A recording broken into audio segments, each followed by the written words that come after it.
Oi, gente! Tudo bem com vocês? Bem-vindos à nossa aula de Mundo do Trabalho. O tema de hoje é Índice Ibovespa e tipos de operações.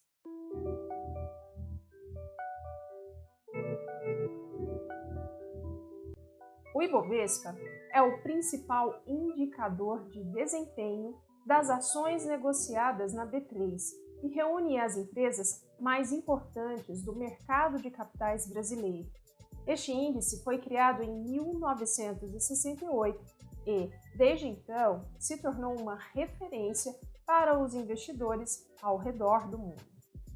Esse índice simula uma carteira teórica de ações, ativos, e é composto pelas ações e units das companhias listadas e mais negociadas nos pregões da B3. Corresponde a cerca de 80% do número de negócios e do volume financeiro do nosso mercado de capitais. Em resumo, é um termômetro da nossa bolsa. Quando o Ibovespa sobe, isso significa que a maioria das empresas que compõem o índice subiram. É preciso lembrar que cada uma tem um peso próprio na composição do índice e que nem sempre significa que irão subir de maneira idêntica. O mesmo acontece quando o Ibovespa desce. Isso significa que estas ações também desceram, cada uma a seu modo e de acordo com o peso individual que possuem na composição do Ibovespa. O que isto significa exatamente? A bolsa sempre vai subir ou descer a partir das expectativas depositadas sobre cada empresa, sobre o cenário econômico e o cenário político. É necessário olhar estes cenários e essas expectativas quando vamos fazer um investimento? Sim, mas é preciso ter clareza também sobre que tipo de investimento queremos fazer e por quanto tempo. Quem é investidor que usa estratégias de curto prazo para fazer crescer o próprio capital em operações de swing trade ou day trade, por exemplo, precisa ter atenção especial ao sobe e desce do Ibovespa, porque a volatilidade do índice atinge empresas que não estão listadas nele também. Por isso, é importante, antes de entrar em uma operação, determinar o ponto que se quer, realizar o lucro e o limite máximo de perdas. Em outras palavras, o que é possível ganhar e o quanto se aceita perder e não sair da estratégia montada. Quem procura ser um investidor a longo prazo tem que focar nas análises das empresas que vai investir, mas não se preocupar tanto com o sobe e desce da bolsa, pois, dentro dessa perspectiva, a estratégia adotada é não precisar do dinheiro investido em um curto espaço de tempo. Esse investidor ou investidora não pode perder de vista a análise das empresas. Elas são boas para estar na carteira hoje, mas permanecem assim um ano depois? É uma empresa boa, pagadora de dividendos? Você comprou essa ação por X e não pretendia se desfazer dela por um tempo considerável, mas depois de 5 meses ela passou a valer 3x. Neste caso, pode ser um momento interessante para vender e realizar este lucro. Da mesma forma, em outra empresa você pagou Y e, depois de 3 meses, a ação passou a valer 3 vezes menos do preço original. Como lidar com isso? Qual é o limite de perda que cada um está disposto ou disposta a ter dentro de um investimento?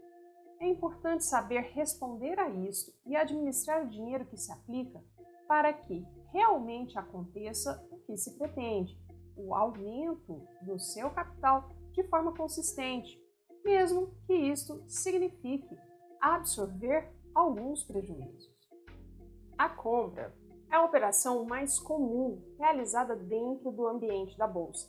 Depois de analisar a empresa, o cenário, a economia, a política e tudo o que achar necessário, o investidor compra pelo preço que acredita ser o mais conveniente e acompanha a performance dessa empresa ou dessa ação. Se ela se mantém estável, se fica mais caro, mais barato, paga ou não os dividendos previstos, como o comportamento da empresa se reflete no preço do papel, enfim, analisa tudo para decidir qual é o melhor caminho a se tomar em relação a cada ação. Já a venda pode ocorrer de duas maneiras. A primeira, mais simples, é quando o investidor tem ações em seu nome e as coloca à venda. Também é possível alugar ações de terceiros e vendê-las em uma operação chamada venda à descoberta. Nessa operação, o investidor analisa os parâmetros de oscilação de um ativo e, ao invés de comprar na baixa para esperar o preço subir e realizar o seu lucro, ele escolhe vender quando o valor está alto e deixa o preço cair.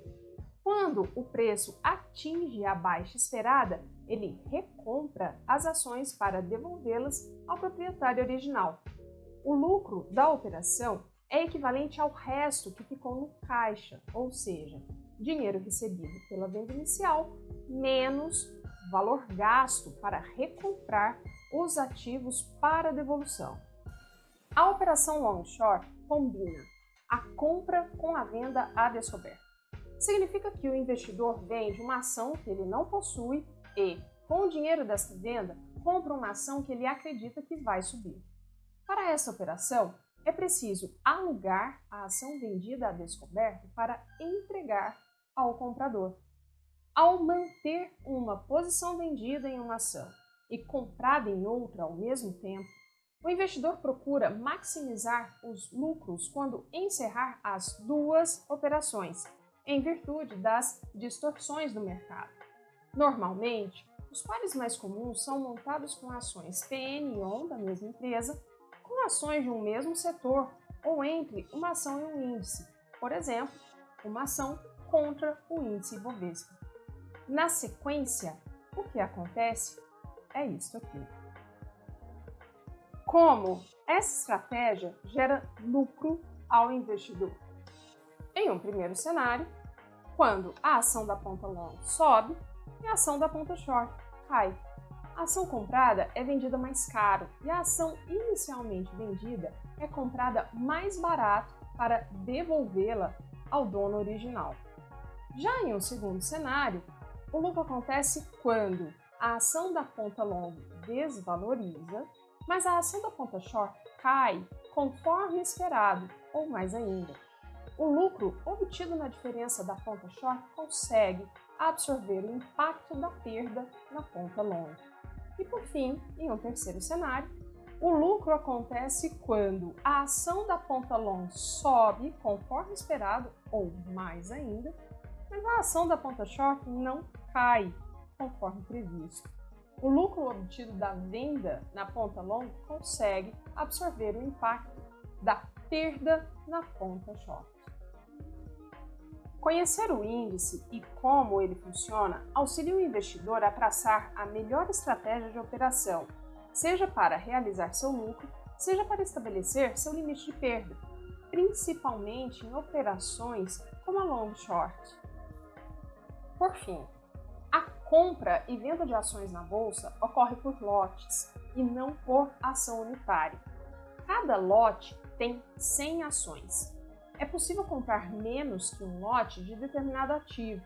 Para tanto, o código da ação tem um F acrescentado ao seu final, indicando ao investidor que ele está comprando um lote fracionado. Bem, hoje eu termino por aqui. Quem quiser saber mais sobre este tema, deixe ao final do vídeo as referências utilizadas para fazê-lo. Beijos, bons estudos a todos e até o nosso próximo vídeo.